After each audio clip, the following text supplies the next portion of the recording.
Assalamualaikum warahmatullahi wabarakatuh. Salam jumpa lagi siswa kelas 8 SMP Pancasila Krian. Kali ini kita bertemu lagi dalam pembelajaran IPA. Materinya tentang pesawat sederhana bersama saya Ibu Lilik Sugiyati SPD. Tujuan pembelajaran kita hari ini yaitu setelah mempelajari materi kita kali ini, diharapkan para siswa dapat 1. Menunjukkan kegunaan beberapa pesawat sederhana yang sering digunakan dalam kehidupan sehari-hari. Dan yang kedua, setelah mempelajari materi kita kali ini diharapkan siswa mampu melakukan percobaan tentang pesawat sederhana dan penerapannya dalam kehidupan sehari-hari. Oke, kita mulai kali ini materi kita tentang pesawat sederhana. Yang dimaksud dengan pesawat sederhana adalah alat bantu sederhana yang digunakan untuk mempermudah manusia melakukan usaha. Jadi semua alat bantu apapun yang sifatnya hanya sederhana alatnya, cuman bisa digunakan untuk mempermudah manusia melakukan usaha dalam menyelesaikan kegiatannya. Kemudian macam-macam pesawat sederhana yang akan kita pelajari kali ini yaitu 1. Yang disebut dengan pengungkit, kemudian bidang miring, kemudian katrol, dan yang keempat adalah roda berporos. Pada pertemuan kita hari ini kita membahasnya 2 macam pesawat sederhana yaitu pengungkit dan bidang miring. Kemudian nanti kita sambung pada pertemuan selanjutnya 2 jenis pesawat sederhana selanjutnya yaitu tentang katrol dan roda berporos. Kita mulai tentang pengungkit atau tuas. Pengungkit atau tuas adalah pesawat sederhana yang berupa batang keras yang dapat berrotasi suatu titik tumpu, dapat dipakai sebagai titik tumpu. Ini ada contoh gambar, titik tumpunya di bawah, kemudian ada beban yang disimbolkan dengan huruf W, dan ada panjangnya lengan kuasa dan lengan beban. Ini keterangan gambar. Selanjutnya, cara kerja atau prinsip kerja pengungkit adalah dengan gaya yang kecil namun mampu memindahkan beban yang berat. Dan gaya yang dikeluarkan ini bisa diperkecil dengan cara memperpendek lengan beban. Jika lengan bebannya ini diperpendek, maka lengan kuasanya akan semakin lebih panjang. Demikian sebaliknya, jika semakin panjang lengan kuasanya, maka akan semakin kecil gaya yang dibutuhkan. Secara matematis, hubungan antara W, F, LK atau lengan kuasa dan lengan beban bisa dirumuskan sebagai berikut. F kali K sama dengan W kali LB.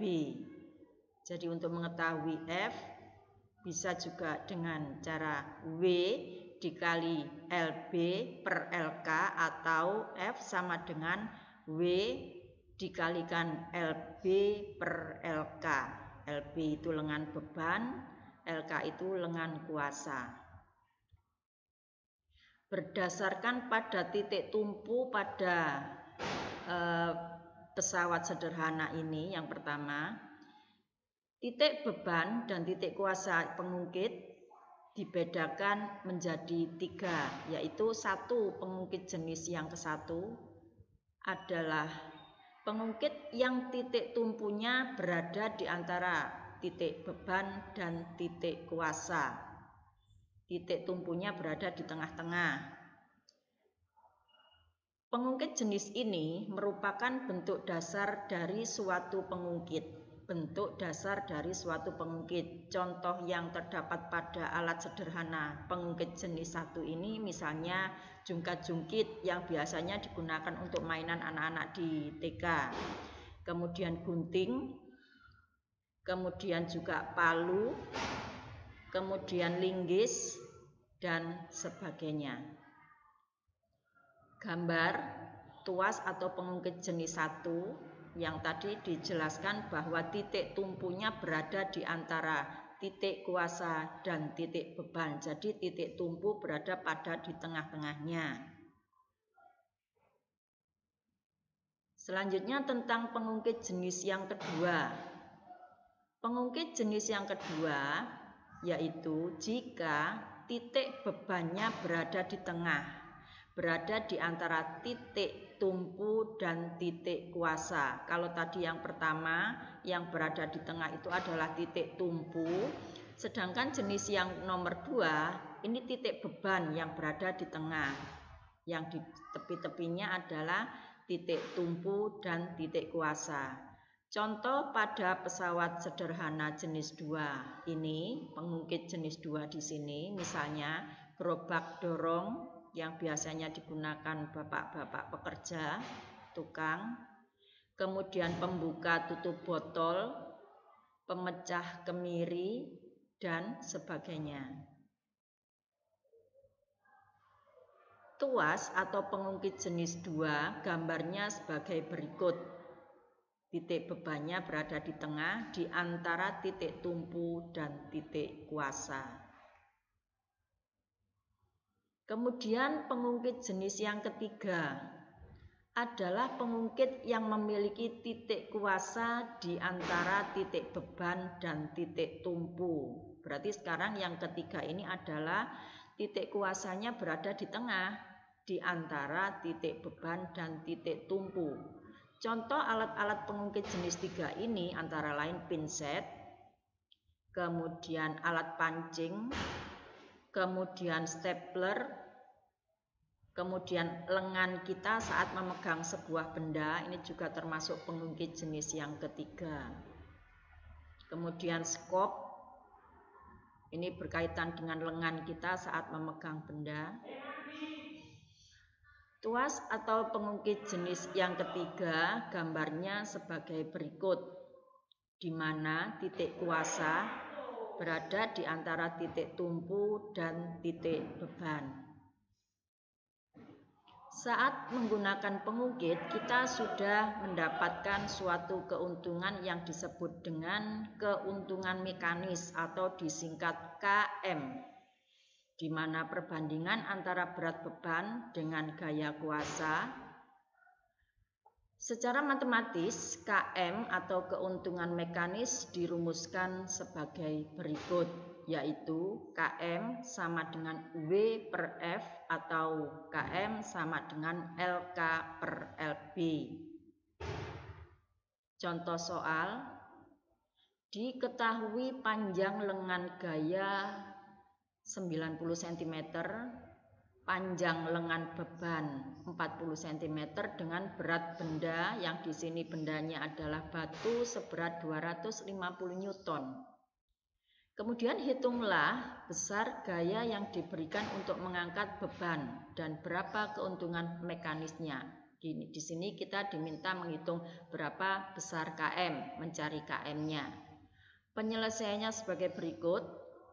Diketahui dulu LK lengan kuasanya 90 cm, ini kalau dijadikan meter sama dengan 0,9. Lengan bebannya 40 cm dijadikan meter menjadi 0,4. Dengan W sama dengan 250 Newton dan yang ditanyakan adalah F dulu. Jawabannya F dikali LK sama dengan W dikali LB, berarti F sama dengan LB per LK kali W. Kita masukkan angka-angkanya, 0,4 per 0,9 dikalikan 250 sama dengan 111 Newton. Kemudian KM-nya adalah LK per LB sama dengan 0,9 per 0,4 sama dengan 2,25 Newton. Kemudian kalau dimasukkan yang W per F-nya sama, berarti karena F-nya di sini sudah diketahui, maka W-nya adalah 250 per F-nya sama dengan 2,25 juga sama. Jadi kalau menggunakan rumus yang W per F harus diketahui W-nya berapa, F-nya berapa.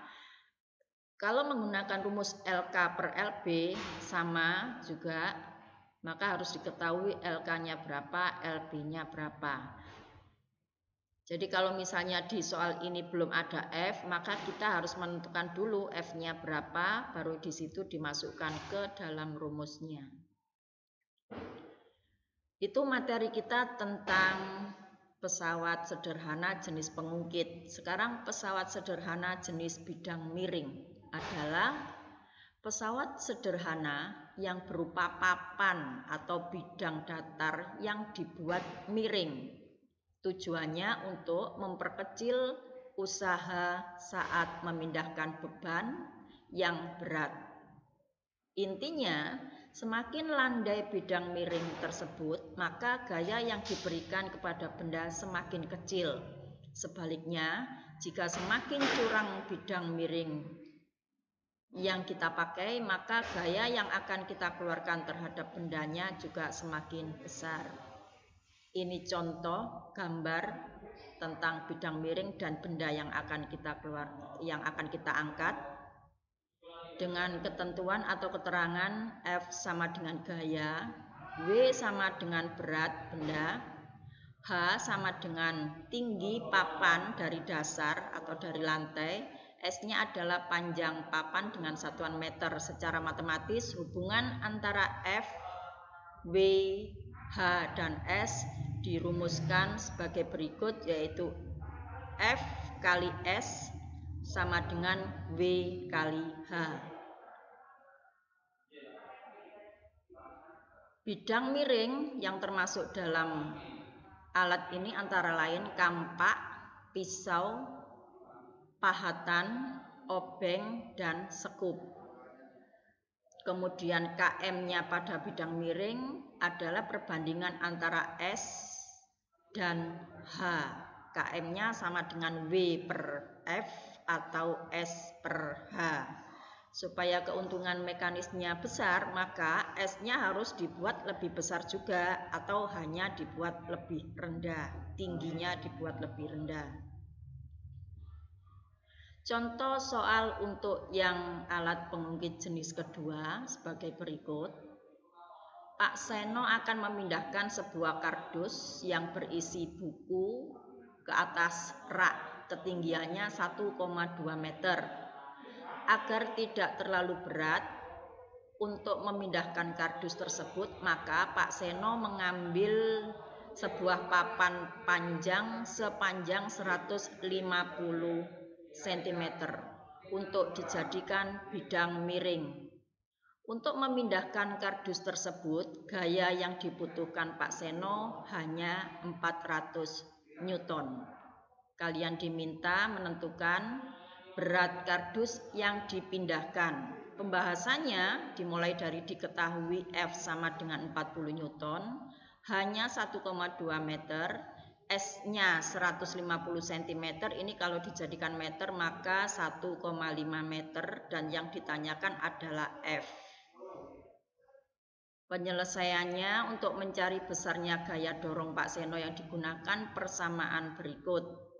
F kali S sama dengan W kali H, di mana W sama dengan Fs per H.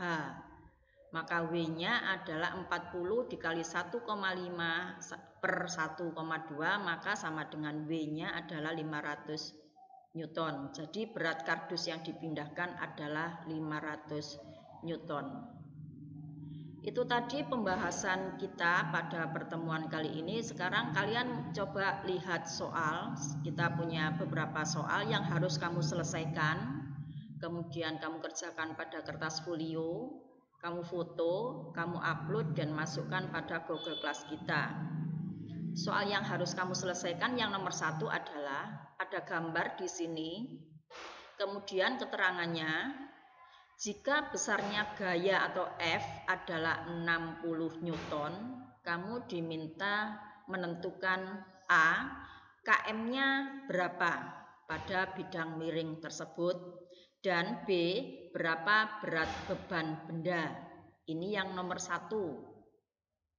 Yang nomor 2 masih tetap tentang bidang miring. Seorang pekerja hendak menaikkan sebuah almari besi ke bak belakang truk dengan menggunakan bidang miring seperti pada gambar ini.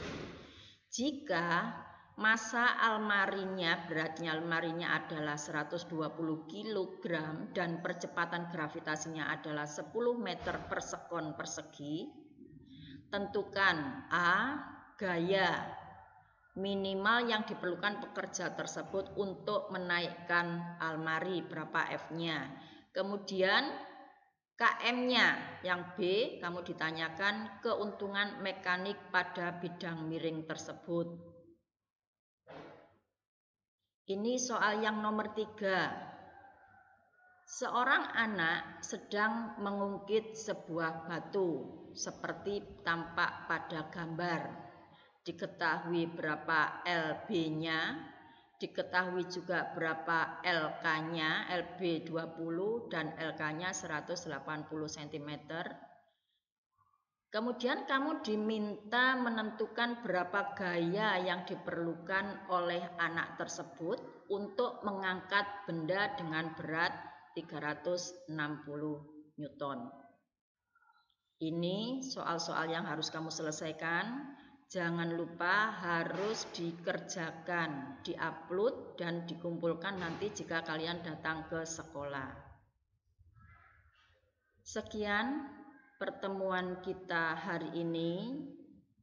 Kita sudah menyelesaikan 2 materi tentang pesawat sederhana. Selanjutnya nanti kita akan sambung lagi pada pertemuan selanjutnya tentang 2 pesawat sederhana yang belum terselesaikan. Jangan lupa tetap semangat, tetap jaga kesehatan.